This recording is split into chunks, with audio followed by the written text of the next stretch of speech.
وہ اس زہر سے نہ بچ پائے اور وفات پا گئے۔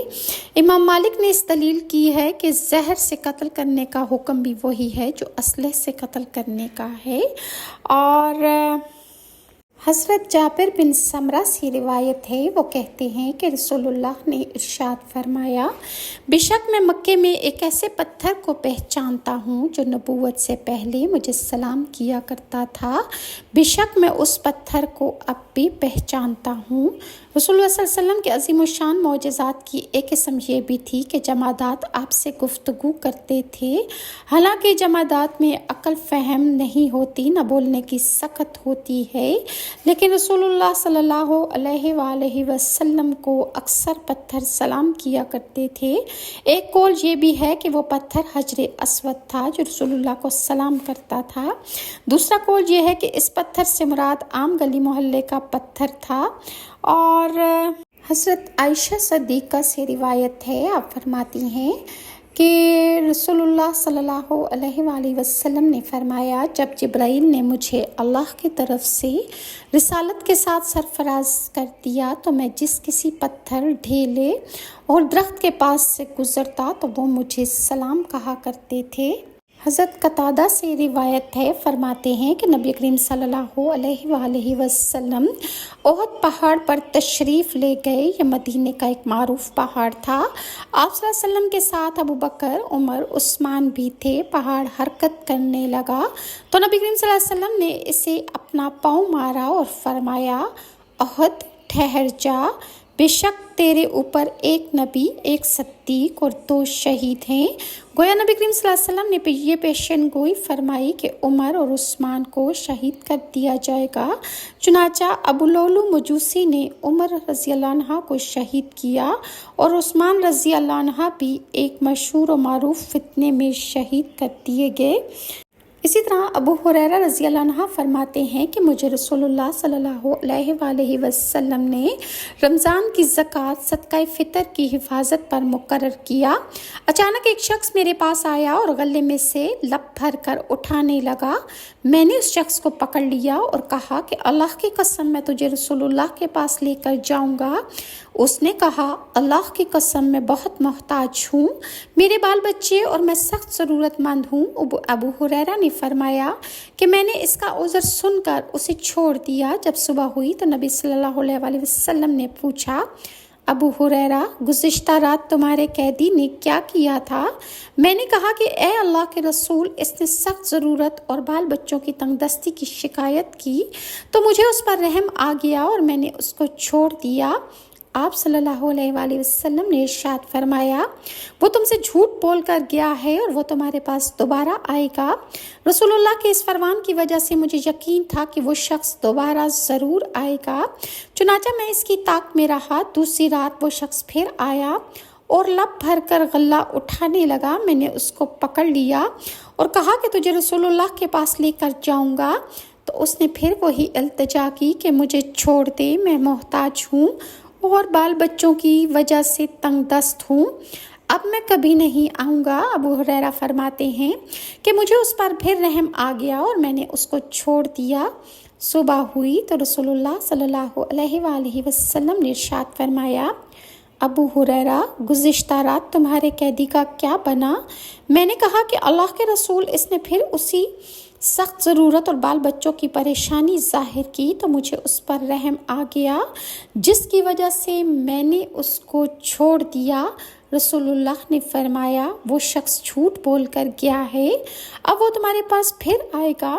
چنانچہ اب پھر میں اس کا انتظار کرنے لگا۔ مجھے معلوم تھا کہ رسول اللہ نے کہہ دیا تو یہ بات سچ ہی ہوگی اور وہ شخص ہر صورت دوبارہ آئے گا۔ چنانچہ وہ شخص تیسری مرتبہ پھر آیا اور اس نے غلہ اٹھانا شروع کر دیا۔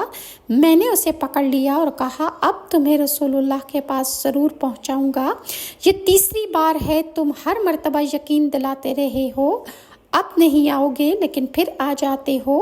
اس نے مجھے کہا، مجھے چھوڑ دے، میں تمہیں چند ایسے کلمات سکھا دیتا ہوں جن سے اللہ تعالیٰ تمہیں نفعت پہنچائے گا۔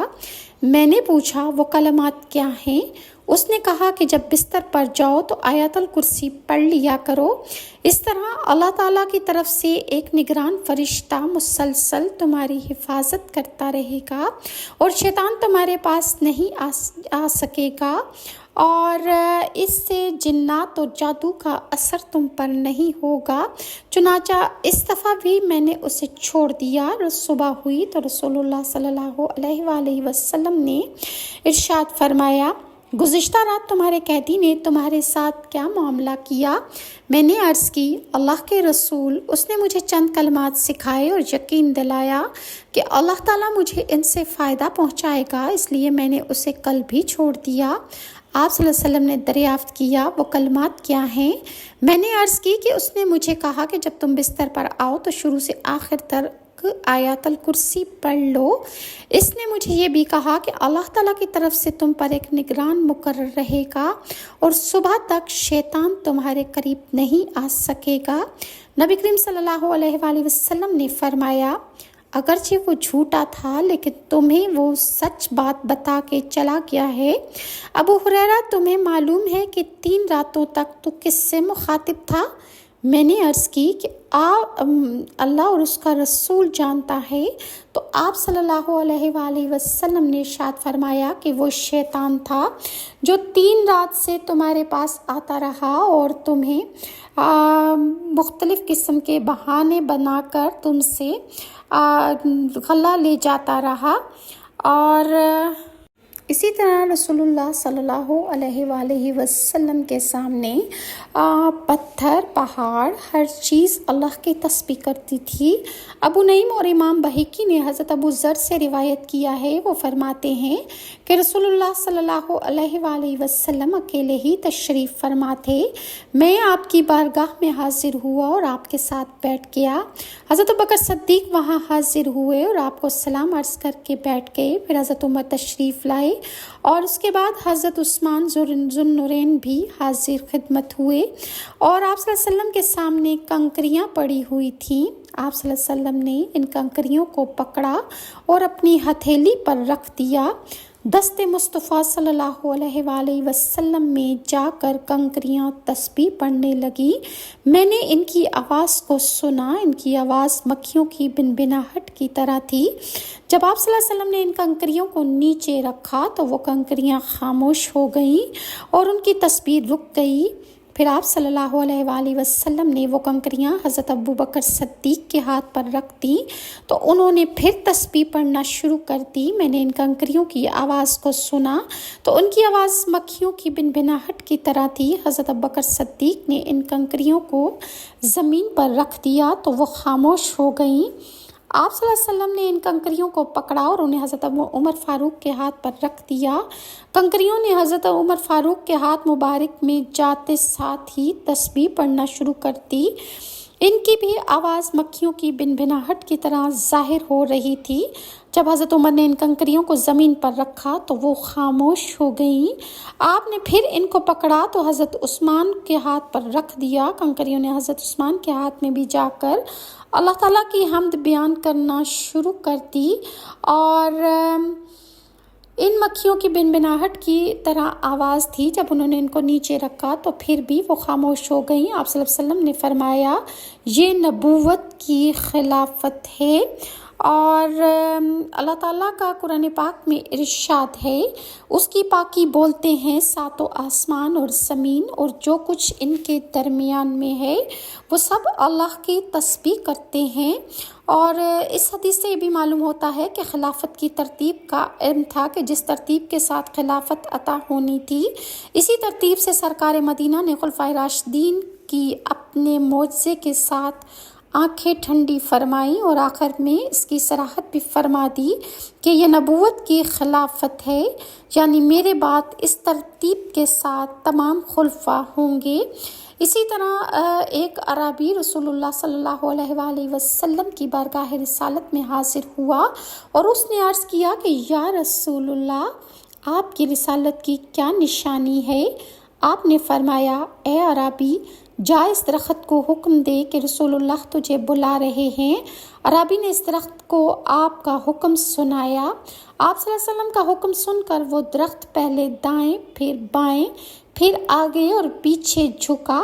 اس کی جڑیں زمین سے اکھڑ گئیں، پھر وہ اپنی جڑوں سمیت زمین کو چیرتا ہوا بارگاہ رسالت میں حاضر ہو گیا اور یوں سلام عرض کرنے لگا، السلام علیکہ یا رسول اللہ۔ عربی نے کہا اب آپ اس درخت کو حکم دیں کہ وہ دوبارہ اپنی جگہ پر واپس چلا جائے۔ آپ صلی اللہ علیہ وسلم کا حکم سن کر وہ درخت دوبارہ اپنی جگہ پر چلا گیا۔ اس کی جڑیں دوبارہ زمین میں دھس گئیں اور وہ دوبارہ اسی طرح سیدھا کھڑا ہو گیا کہ جس طرح پہلے تھا۔ آپ صلی اللہ علیہ وسلم کا معجزہ دیکھ کر وہ عربی عرض کرنے لگا، یا رسول اللہ مجھے اجازت دیجیے کہ میں اسلام قبول کرنے کے بعد آپ کے سامنے سجدہ ریز ہو جاؤں۔ تو آپ صلی اللہ علیہ وسلم نے فرمایا اگر میں کسی کے لیے سجدے کا حکم دیتا تو میں عورت سے کہتا کہ وہ اپنے خاوند کو سجدہ کرے۔ یہ ممانعت سن کر عربی نے کہا کہ آپ صلی اللہ علیہ وسلم مجھے حکم فرمائیں کہ میں آپ کے ہاتھ اور پاؤں کو بوسہ دوں۔ آپ نے اجازت دی تو اس عربی نے آپ کے ہاتھ اور پاؤں کو بوسہ دے دیا۔ درخت کے جس کے اندر دیکھنے، سننے اور محسوس کرنے کی حس موجود نہیں، وہ یہ جانتا ہے کہ یہ عربی دو عالم صلی اللہ علیہ وسلم کا بھیجا ہوا ہے۔ جب یہ بے حس ہو کر جاننے کی قوت رکھتا ہے تو میرے آقا اپنی امتیوں کے احوال کیسے نہیں جان سکتے اور کیسے ان سے بے علم ہو سکتے ہیں۔ امام بہقی نے ابن مسعود سے روایت کیا ہے کہ ہم رسول اللہ صلی اللہ علیہ وسلم کے ساتھ سفر میں تھے۔ جب رسول اللہ نے پوچھا کہ ہماری نگرانی کون کرے گا اور میں نے کہا کہ میں پہرا دوں گا، آپ صلی اللہ علیہ وسلم نے فرمایا تم سو جاؤ گے۔ آپ صلی اللہ علیہ وسلم نے دوبارہ استفسار فرمایا کہ ہماری نگرانی کون کرے گا، تو میں نے کہا میں ساری رات پہرا دیتا رہوں گا۔ چنانچہ میں ساری رات پہرا دیتا رہا۔ جب طلوع صبح کا وقت ہوا تو رسول مکرم کے قول کہ تم سو جاؤ گے نے مجھے آ لیا اور میں سو گیا۔ سورج کی شعاؤں نے جب مجھے بیدار کیا تو رسول اللہ صلی اللہ علیہ وسلم نے فرمایا اگر اللہ تعالیٰ چاہتا تو تم نہ سوتے، لیکن اس نے ارادہ فرمایا کہ ایسا ہوتا کہ تمہارے بعد آنے والی نسلوں کے لیے سنت قائم ہو جائے۔ پھر رسول اللہ کھڑے ہو گئے اور آپ نے صبح کی نماز پڑھائی۔ پھر آپ نے فرمایا میری امت میں سے جو شخص سو جائے اور نماز کے وقت بیدار نہ ہو پائے تو اس کو ایسے ہی کرنا چاہیے۔ اس کے بعد تمام لوگوں نے اپنی سواریوں کو تلاش کیا، سب کی سواریاں مل گئیں، لیکن رسول اللہ صلی اللہ علیہ وآلہ وسلم کی سواری نہ آئی۔ رسول اللہ نے مجھے فرمایا وہاں جاؤ اور اسی سمت میں میری سواری ملے گی۔ چنانچہ جس طرف رسول اللہ نے اشارہ فرمایا میں وہاں پہنچا تو اونٹنی وہاں موجود تھی اور اس کی مہار ایک درخت کے ساتھ لپٹی ہوئی تھی۔ چنانچہ میں نے اس مہار کو کھولا اور بارگاہ رسالت میں لے آیا۔ میں نے عرض کیا یا رسول اللہ میں نے اونٹنی کو دیکھا، اس کی مہار درخت کے ساتھ اس طرح لپٹی تھی جیسے صرف ہاتھوں سے ہی کھل سکتی تھی، لہٰذا میں اس کو کھول آیا۔ مزید اس قسم کے واقعات جو رسول اللہ صلی اللہ علیہ وآلہ وسلم کی پیشن گوئی کیسے برحق اور سچ ثابت ہوئیں آپ کے ساتھ انشاءاللہ نیکسٹ ویڈیو میں شیئر کروں گی۔ اور اگر ویورز آپ کو میری ویڈیوز اچھی لگتی ہیں تو کائنڈلی لائک اور سبسکرائب ضرور کیجیے۔ نیکسٹ ویڈیو تک کے لیے ناز شاہ کو اجازت دیجیے۔ اللہ حافظ۔